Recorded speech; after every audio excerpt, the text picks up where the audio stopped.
Hello and welcome to Delhi white teaching aptitude शिक्षण अभिरुचि के क्वेश्चन प्रैक्टिस सेट 10 में आप सभी का स्वागत है। इससे पहले मैंने टीचिंग एप्टीट्यूड के लेक्चर्स को कवर करवाया है, साथ ही साथ क्वेश्चन प्रैक्टिस सेट के टोटल 9 वीडियो लेक्चर्स को भी कवर करवाया है, जिसे देखने के लिए आप हमारे चैनल के प्लेलिस्ट में जा सकते हैं। वहां पे टीचिंग एप्टीट्यूड शिक्षण अभिरुचि नाम का प्लेलिस्ट मिलेगा, जहां पे ये सारे ही लेक्चर्स आपको मिल जाएंगे, साथ ही साथ क्वेश्चन प्रैक्टिस सेट भी मिल जाएंगे। आप इन सब वीडियो लेक्चर्स को एक एक करके देख सकते हैं और इससे पढ़ सकते हैं। और इसी प्लेलिस्ट में क्वेश्चन प्रैक्टिस सेट भी है, जिससे आप क्वेश्चंस को कैसे सॉल्व करते हैं उसकी प्रैक्टिस कर सकते हैं। तो चलिए हम देखते हैं हमारा पहला प्रश्न। टीचिंग के प्रोसेस में सबसे मोस्ट इम्पॉर्टेंट ऑब्जेक्टिव क्या है? सबसे महत्वपूर्ण उद्देश्य क्या होता है शिक्षण की प्रक्रिया का? जब भी स्टूडेंट्स में नॉलेज या फिर अंडरस्टैंडिंग डेवलप करने की बात आए तो वहाँ पे स्टूडेंट्स को फैसिलिटेट करना, स्टूडेंट्स की मदद करना, उन्हें सुविधा प्रदान करना, क्या यह उद्देश्य होता है टीचिंग का? या फिर जो भी सिलेबस है उसे बस कंप्लीट करवा देना, या फिर टीचिंग लर्निंग के प्रोसेस में बहुत ही रिलैक्स वे में चीज़ों को सिखाना, आराम से चीज़ों को सिखाना, या फिर क्लासेस को रेगुलरली लेना? तो देखिए, एक टीचर का टीचिंग के प्रोसेस में मोस्ट इम्पॉर्टेंट ऑब्जेक्टिव होता है कि जब भी नॉलेज या अंडरस्टैंडिंग की बात हो तो बच्चों की मदद करने के लिए अवेलेबल रहना। नेक्स्ट, शिक्षण मदद करता है। टीचिंग की जो प्रोसेस है वो किस बातों के लिए मददगार होता है? स्टूडेंट्स में या लर्नर्स में सोशल वैल्यूज, सामाजिक मूल्यों और आदर्शों यानी कि आइडल्स को उनके माइंड में फिल करना, चेंजेस लाना, इससे रिलेटेड वैल्यूज या आइडियाज से रिलेटेड, या फिर बच्चों को कंपटीशन के लिए प्रिपेयर करना, या फिर स्टूडेंट्स को एग्जाम के लिए प्रिपेयर करना, या ये सारे ही कैरेक्टरिस्टिक्स हेल्पफुल होती है टीचिंग के प्रोसेस के थ्रू। तो देखिए, शिक्षण से सबसे ज़्यादा ज़रूरी चीज़ क्या होती है कि बच्चों में, लर्नर्स में सोशल वैल्यू, सामाजिक मूल्य और आदर्शों को ट्रांसमिट किया जाता है। नेक्स्ट, प्रभावी शिक्षण में क्या शामिल होता है? इफेक्टिव टीचिंग किन चीज़ों से मिलकर बनता है? अगर एक शिक्षक एक्टिव हो यानी कि शिक्षक ही सारे कार्य कर रहे हो, और स्टूडेंट्स जो है पेसिव हो यानी कि स्टूडेंट निष्क्रिय हो, स्टूडेंट्स का कुछ रोल ना हो, या फिर स्टूडेंट्स एक्टिव हो और टीचर पेसिव हो यानी कि टीचर यहाँ पे निष्क्रिय हो जाएंगे और छात्र सक्रिय यानी कि छात्र सारे काम करेंगे और टीचर बस वहाँ पे एज अ गाइड वहाँ पे स्टूडेंट्स को देखेंगे कि वो चीज़ें सही से कर रहे या नहीं, या फिर दोनों ही टीचर और स्टूडेंट दोनों को एक्टिव सक्रिय होना पड़ेगा, या फिर ये सारी ही चीज़ें। तो देखिए, अगर आप चाहते हैं कि आपकी टीचिंग बहुत इफेक्टिव हो तो आपका ये फोकस होना चाहिए कि टीचर के साथ साथ स्टूडेंट भी एक्टिव हो, यानी कि अगर क्लास में लेक्चर लिया जा रहा है तो स्टूडेंट वहाँ एक्टिवली क्वेश्चंस कर सके, क्रॉस क्वेश्चनिंग, जिससे कि उन्हें चीज़ें इजी वे में समझ में आए। तो इसीलिए एक टीचर के साथ साथ स्टूडेंट का एक्टिव होना हर टाइप ऑफ टीचिंग में बहुत इम्पॉर्टेंट होता है। इससे लर्नर्स बहुत अच्छे से चीज़ों को सीखते हैं, उनके कॉन्सेप्ट अच्छे से क्लियर होते हैं। नेक्स्ट, इनमें से कौन सी ऐसी क्वालिटी है जो कि बहुत ज़रूरी है एक अच्छे शिक्षक बनने के लिए आप में हो? आपको आपके सब्जेक्ट का बहुत अच्छे से नॉलेज हो, आप में कम्युनिकेशन स्किल हो, आप स्टूडेंट्स के वेलफेयर के लिए, स्टूडेंट्स के कल्याण के लिए चिंतित रहते हो, कंसर्न रहते हो, या फिर आप में लीडरशिप की इफेक्टिव क्वालिटी हो यानी कि आप नेतृत्व कर सकते हैं अच्छे से, ऐसी क्वालिटी आपके अंदर हो, तो कब आप एक अच्छे शिक्षक होंगे? तो देखिए, कहीं ना कहीं ये सारे ही क्वालिटीज एक शिक्षक की है, लेकिन यहाँ पे पूछ रहा है क्या सबसे महत्वपूर्ण क्वालिटी क्या है जिससे कि आप एक अच्छे शिक्षक बनेंगे? तो आप जो भी विषय पढ़ा रहे हैं उस विषय का आपको अगर अच्छे से ज्ञान होगा तो ही आप एक अच्छे शिक्षक बन सकते हैं, यानी कि sound knowledge of subject matter, विषय वस्तु का ज्ञान होना बहुत ही जरूरी होता है, तो ही आप अच्छे शिक्षक बन सकते हैं। अगर आपको सब्जेक्ट का सही से नॉलेज ही नहीं होगा तो आपके पास कम्युनिकेशन स्किल होगी अच्छी, बट आपके पास नॉलेज नहीं होगा तो आप अपने कम्युनिकेशन स्किल का यूज नहीं कर सकते हैं। और स्टूडेंट्स आपसे कनेक्ट तभी कर पाएंगे जब आप अच्छा पढ़ाएंगे, आपका कम्युनिकेशन स्किल अच्छा होगा, और तो ही आप स्टूडेंट के वेलफेयर के लिए वर्क कर सकते हैं। स्टूडेंट अपने प्रॉब्लम्स को आपके साथ शेयर करेंगे। और लीडरशिप तो एक टीचर की क्वालिटी होती ही है, लेकिन ये बहुत ही इम्पॉर्टेंट क्वालिटी नहीं होती है। नेक्स्ट, एक विद्यार्थी की, लर्नर की एकेडमिक परफॉर्मेंस को अच्छा किया जा सकता है। कैसे? उनके पेरेंट्स किस तरीके से इनकरेज कर सकते हैं अपने बच्चों को, वो काम करने के लिए कैसे वो बच्चे काम करें, उन चीज़ों को देखना, सुपरवाइज करना, उसकी निगरानी करके एक पेरेंट्स अपने बच्चों के एकेडमिक परफॉर्मेंस को सही कर सकते हैं। या फिर पेरेंट्स अपने बच्चों के लिए एक्स्ट्रा ट्यूशन की व्यवस्था करे, या फिर पेरेंट्स कंसर्न ही ना रखे कि उनके बच्चे क्या कर रहे हैं, अगर उनका परफॉर्मेंस खराब है उसमें इंटरेस्ट ही ना दिखाए, या फिर पेरेंट्स टीचर्स के साथ कंटिन्यू मिलते रहे कि उनके बच्चों को क्या प्रॉब्लम है, इन बातों को जानने की कोशिश करते रहे।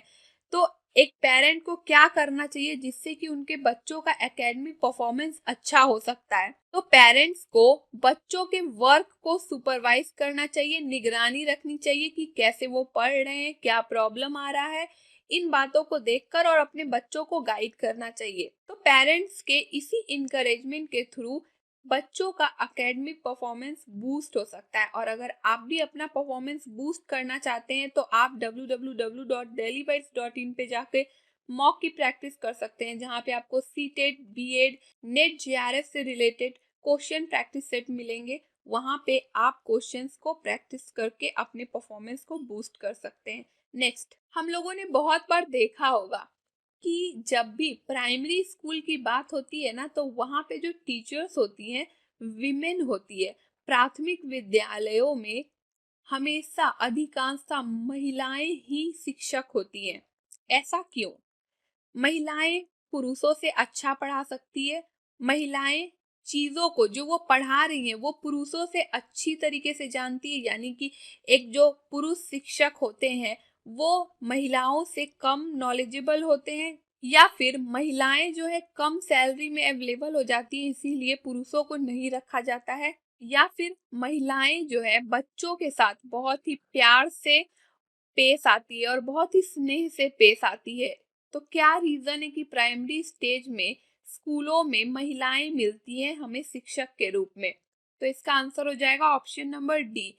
महिलाएं जो है छोटे बच्चों के साथ प्यार और स्नेह से पेश आती है, इसीलिए प्राइमरी स्कूल में महिलाएं शिक्षिका होती हैं। नेक्स्ट, मान लीजिए यदि आप एक शिक्षक हैं और आपसे एक स्टूडेंट चाहता है अपना प्रॉब्लम को शेयर करना, और उस प्रॉब्लम को लेकर वो आपके घर पहुंच जाए, तो आपको क्या करना चाहिए एज अ टीचर? उस स्टूडेंट के पेरेंट्स से मिलना चाहिए और उसके प्रॉब्लम को सॉल्व करना चाहिए, या फिर उस बच्चे को सजेस्ट करना चाहिए कि मेरे घर नहीं आओ, या फिर उस बच्चे को ये सजेस्ट करना चाहिए कि प्रिंसिपल से मिलो और अपने प्रॉब्लम को सॉर्ट आउट कर लो, सॉल्व कर लो, या फिर बच्चे को कोई हेल्प प्रोवाइड कर देना चाहिए, उचित मदद कर देनी चाहिए जिससे कि उसका मनोबल बढ़े। तो इसका आंसर क्या हो जाएगा? Option number D. यदि एक स्टूडेंट अपने शिक्षक के घर जाता है अपनी प्रॉब्लम को लेके, तो शिक्षक को जो भी हेल्प वो कर सकते हैं, उचित उचित मदद कर सकते हैं, शिक्षक को करना चाहिए। नेक्स्ट, इनमें से कौन सा ऐसा प्रोसेस है जिससे कि टीचिंग की प्रोसेस में इफेक्टिवनेस आ जाता है? सोशल सिस्टम जो है हमारे कंट्री का, या फिर इकोनॉमिक स्टेटस हमारे कंट्री का, या प्रिवेलिंग पॉलिटिकल सिस्टम, या एजुकेशन सिस्टम? ऐसी कौन सी प्रभावशीलता दिखाई गई है इन सभी ऑप्शंस में जिससे कि शिक्षण की प्रक्रिया बहुत ही प्रभावित होती है? तो देश की सामाजिक व्यवस्था, देश की आर्थिक स्थिति, या प्रचलित राजनीतिक व्यवस्था, या शैक्षणिक व्यवस्था? तो देखिए इसका आंसर हो जाएगा option number D. Education system से टीचिंग की प्रोसेस बहुत ही इफेक्ट होती है और इफेक्टिवनेस भी इसी से रिलेटेड होता है। नेक्स्ट, इनमें से कौन सा ऐसा टीचिंग का प्रोसेस है जिसमें कि टीचर स्टूडेंट्स का मैक्सिमम इन्वॉल्वमेंट प्रेजेंट कर सकते हैं जब भी वो कोई लेसन पढ़ा रहे हो, यानी कि छात्र बहुत ही ज्यादा इन्वॉल्व होते हैं, बहुत ही ज्यादा अपनी भागीदारी दिखाते हैं? ऐसा कौन सा प्रोसेस है? लेक्चर मेथड यानी कि व्याख्यान विधि, डिस्कशन मेथड यानी कि चर्चा विधि, यूज ऑफ टीचिंग एड यानी कि शिक्षण सामग्री का इस्तेमाल, या फिर डिमॉन्स्ट्रेशन मेथड प्रदर्शन विधि। तो इसका आंसर क्या हो जाएगा? डिस्कशन विधि। चर्चा विधि में क्या होता है कि टीचर्स कुछ टॉपिक ले लेते हैं और स्टूडेंट्स को ये टॉपिक बताते हैं, फिर स्टूडेंट्स अपने व्यूज को रखते हैं और यहाँ पे स्टूडेंट्स का बहुत ही ज्यादा इन्वॉल्वमेंट होता है। इसी तरह से और भी बहुत टाइप्स ऑफ मेथड्स होते हैं जिसे आप मेरे टाइप्स ऑफ मेथड वाले लेक्चर में देख सकते हैं, और हर मेथड का अपना खुद का फीचर है, और कुछ स्टूडेंट सेंटर्ड होते हैं, कुछ टीचर सेंटर्ड होते हैं। तो इन्हें आप इजीली समझ सकते हैं इस लेक्चर को देख के।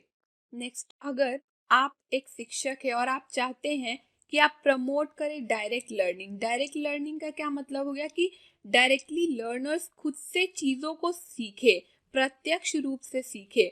तो इसमें से कौन सा ऐसा मेथड है जो बेस्ट होगा?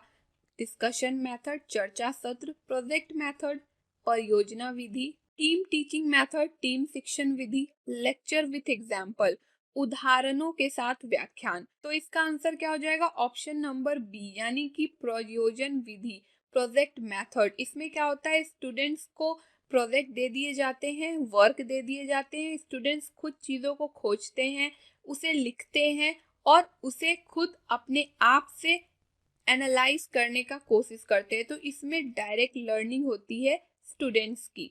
नेक्स्ट, टीचर क्या करते हैं? विजुअल एड का इस्तेमाल करते हैं अपने टीचिंग के प्रोसेस में चीज़ों को सिखाने के लिए। क्यों? चीज़ों को सिंपल करने के लिए, यानी कि सरल आसान बनाने के लिए, या फिर चीज़ों को बहुत ही ज़्यादा नॉलेजेबल, अधिक जानकारी के व्यू से ऐसा करते हैं कि विजुअल एड के इस्तेमाल से चीज़ों को ज़्यादा समझाया जा सके, या फिर चीज़ों को जल्दी सिखाना, क्विकर, तेजी से सिखाना चाहते हैं इसीलिए विजुअल एड का यूज़ करते हैं, या फिर चीज़ों को इंटरेस्टिंग बनाने के लिए विजुअल एड का इस्तेमाल करते हैं।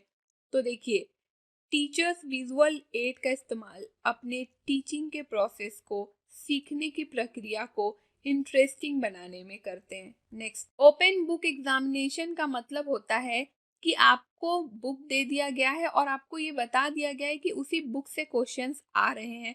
तो इस टाइप के एग्जाम से क्या फायदा होगा, इसका क्या मोस्ट इम्पॉर्टेंट कैरेक्टरिस्टिक्स है, विशेषता क्या है? स्टूडेंट्स चीज़ों को सीरियसली लेते हैं और सीरियस हो जाते हैं, चीज़ों को देखने के लिए वो गंभीर बन जाते हैं, या फिर उनकी अटेंडेंस इंक्रीज हो जाती है क्योंकि अब उन्हें पढ़ना तो है नहीं, एग्जाम बस बुक से देना, इसलिए वो लोग प्रेजेंट होना शुरू कर देते हैं।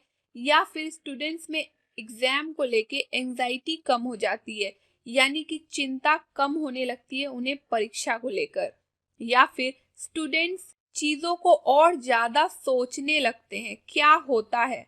तो देखिए, जब भी ओपन बुक एग्जाम होता है ना, तो लर्नर्स चीज़ों को सोचते ज़्यादा हैं क्योंकि उन्हें खोजना पड़ता है, चीज़ों को समझना पड़ता है, फिर एग्जाम में लिखना पड़ता है, इसीलिए स्टूडेंट्स सोचने की क्षमता डेवलप कर पाते हैं। नेक्स्ट, इनमें से किस इवेल्युएशन के थ्रू कंटिन्यूअस फीडबैक मिलता है टीचर के साथ साथ स्टूडेंट्स को?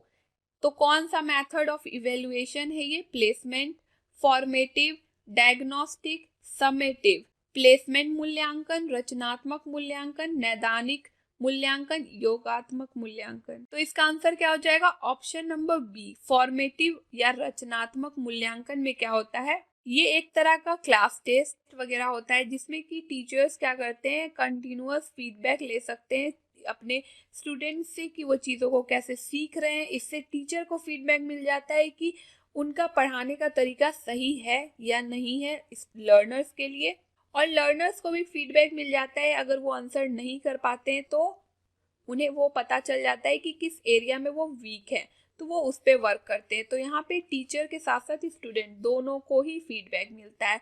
तो आपको अगर इवेल्युएशन के सारे ही प्रोसेस को समझना है, जैसे कि placement, formative, diagnostic, summative, criterion referent, norm referent, इस टाइप के जितने भी इवेल्युएशन के प्रोसेस है उन्हें समझना है, तो आप मेरे टाइप्स ऑफ इवेल्युएशन वाला लेक्चर देख सकते हैं जहाँ पे मैंने चीज़ों को बहुत ही आसानी से आसान भाषा में समझाया है। नेक्स्ट, इनमें से कौन सा ऐसा 3 कंपोनेंट है जो कि एजुकेशनल प्रोसेस का पार्ट है, घटक है?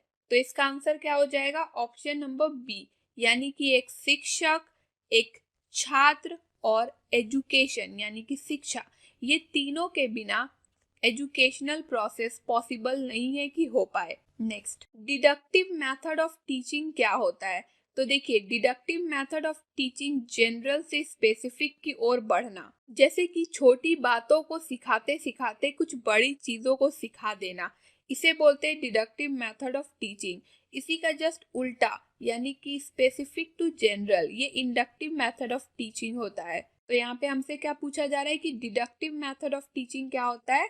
तो जनरल से स्पेसिफिक की ओर बढ़ना डिडक्टिव मेथड ऑफ टीचिंग कहलाता है। This was all for this video lecture. आप लोगों को यदि टीचिंग एप्टीट्यूड के सारे ही लेक्चर सीक्वेंस वाइज चाहिए तो आप हमारे चैनल के प्लेलिस्ट में जा सकते हैं। वहाँ पे टीचिंग एप्टीट्यूड शिक्षण अभिरुचि नाम का प्लेलिस्ट मिलेगा, जहाँ पे ये सारे ही लेक्चर्स आपको सीक्वेंस में मिल जाएंगे। साथ ही साथ आप लोगों को आगे आने वाले वीडियो लेक्चर्स के अपडेट चाहिए तो आप डेली बाइट्स को सब्सक्राइब कर ले और बेल आइकन को भी प्रेस कर ले। And also follow and connect with us for updates and queries on WhatsApp, Facebook, Telegram, and Instagram. Links are available in the description box. Stay tuned, stay updated, and don't forget to follow your dreams. Thank you.